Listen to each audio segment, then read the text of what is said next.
Tenho ao telefone Ricardo Jorge Pinto, analista político. Muito bom dia. António Costa sentiu-se pressionado a falar?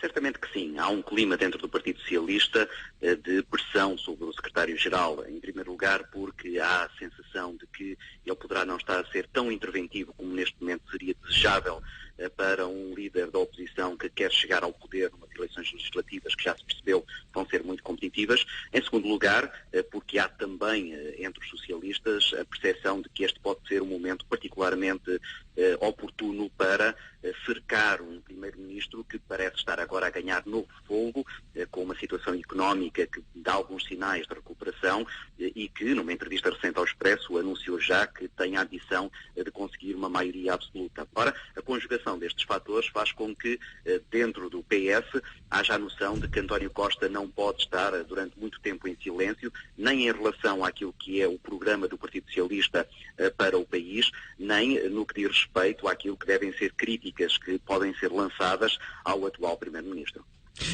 António Costa diz que Passos Coelho demorou uma semana, está a demorar pelo menos uma semana a responder aos portugueses. Também ele próprio, António Costa, demorou uma semana a falar aos portugueses sobre este assunto. Se era para dizer o que disse, tinha necessariamente que demorar uma semana? Não, não tinha. Eu acho que houve aqui inabilidade política de ambas as partes. Pedro Passos Coelho está a ser muito pouco competente nas explicações que está a dar relativamente a este caso. Evidentemente que este caso é um caso embaraçoso para qualquer político. Nenhum político gosta de ser apanhado com um sistema, com uma situação fiscal desajustada, com falhas que possam eventualmente ser mais ou menos graves. A verdade é que, perante a percepção pública, esta é uma questão sempre extremamente delicada. Por maioria de razão, e tendo em conta as medidas de austeridade e também as imposições fiscais muito violentas que têm sido impostas aos portugueses, esta situação particular causa inevitável embaraço a Pedro Passos Coelho, que muito mais rapidamente deveria já ter prestado os esclarecimentos que agora está a prometer.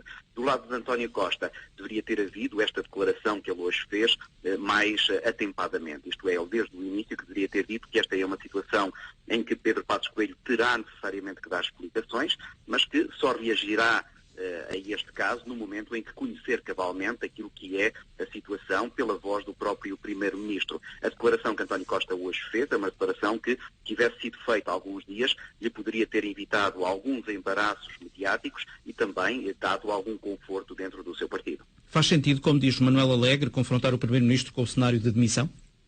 Não, eu penso que não. Essa aí é uma questão que, das duas uma, agora se descobriria que, na verdade, houve má-fé, houve uma intenção de fuga ao fisco, houve uma situação de excepcionalidade relativamente à situação de Pedro Passos Coelho, ou então, não sendo, tendo sido uma falha, que Pedro Passos Coelho até já reconheceu, dizendo que não é um cidadão perfeito e como outros cidadãos já se atrasou no pagamento de impostos, mas que está agora disposto a corrigir tudo aquilo que está em falta, eu penso é que há aqui um dano moral. Há claramente um dano na imagem do Primeiro-Ministro que se procurou sempre afirmar como um político que cumpria os seus deveres de cidadania. Em relação a isso, Pedro Passos Coelho obviamente vai ficar machucado.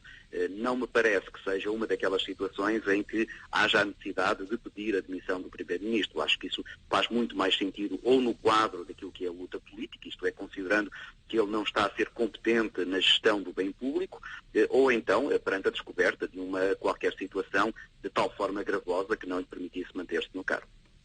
Agradeço a Ricardo Jorge Pinto, analista político, ter estado connosco no arranque da Antena Aberta.